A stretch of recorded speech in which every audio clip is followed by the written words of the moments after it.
I know that's a radical position. I know that puts me over in the insane camp. Oh, there's Crazy Chip ranting on the floor of the House because, oh my God, he wants 72 hours to read a bill. Legitimate response.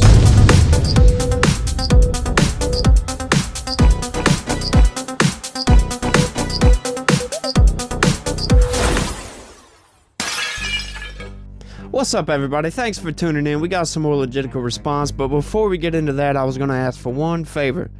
Look right below and hit that subscribe button if you don't mind. I could use some more subscribers. Thanks. This is kind of a continuation of yesterday's video. Chip Roy continued his speech beyond what I left in that last video, and he continued about a whole lot of BS that's going on in Congress right now. Like I was talking about in the last video, the draining the swamp. It really needs to happen. I know Trump said he was going to do that and didn't do it because you kind of can't. The president can't drain the swamp.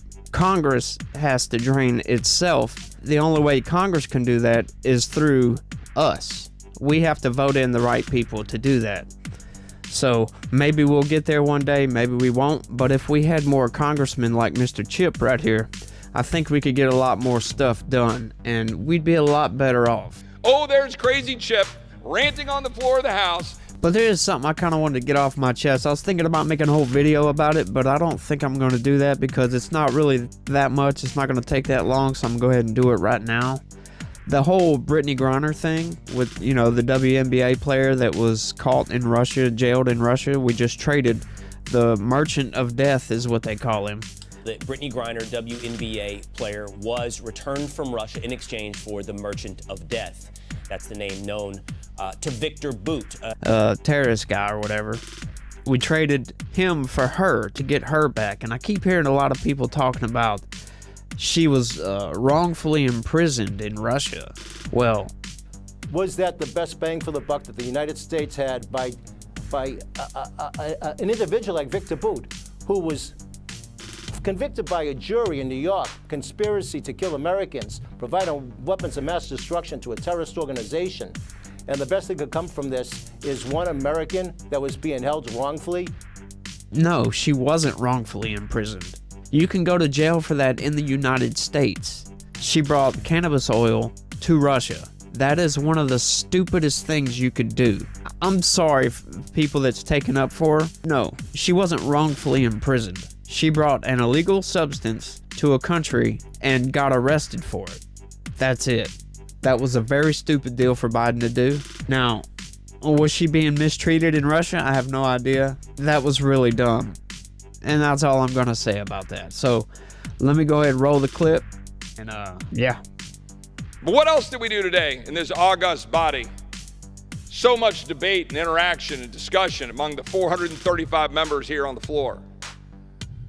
What else was done today? I'll tell you what was done today. On the desk in the floor of the House of Representatives was a stack of papers up on the second level. 4,400 pages stacked up right there, which I got at 9 p.m. on Tuesday night. Now, we have a rule in the House of Representatives that you're not supposed to vote on legislation if you don't have at least 72 hours to read it. Now, why might you have that rule? I don't know, color me crazy. Maybe I should read what's in a 4,400-page bill. I know that's a radical position. I know that puts me over in the insane camp. Oh, there's Crazy Chip ranting on the floor of the House because, oh my God, he wants 72 hours to read a bill. Now, see, that's kind of crazy to me. What is the point of making up rules on how to progress the legislation if you're not going to follow those rules? How the hell can you expect somebody to accurately vote for legislation if they don't have enough time to understand what's in the legislation? It doesn't make any sense to me. Why are we doing this? I have no idea. Let's keep rolling. Whenever I say this, you know how many people go, well, you know what's in the bill. What's wrong? How long does it take you to read a bill? How many members do you think read all 4,400 pages? Oh, but Chip, they've got staff for that.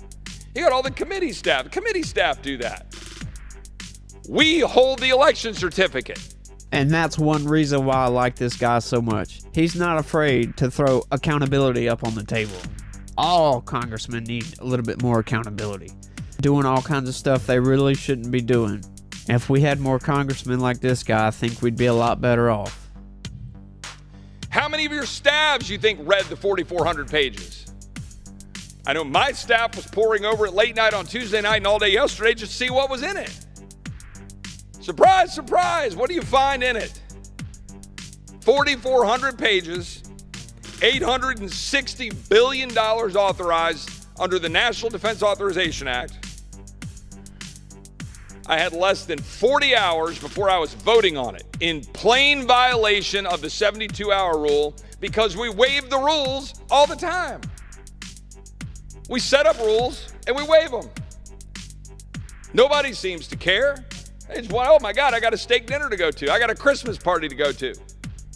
I was down here last night debating the rule on marriage. I was solo. I was one, even on my side of the aisle. You know, I'm pretty sure he knows this, but you can only debate if there's more than one person. One person can't debate anything. That's just bitching at people. But, sorry. When I got finished, House chamber closed, we were done. I rolled down the street, went to a Christmas party. There are a lot of members there. There are a lot of members all over this town rolling out down to their Christmas parties. But they sure as hell weren't here debating marriage and religious liberty. And what do we get? What do we get in getting this NDAA passed?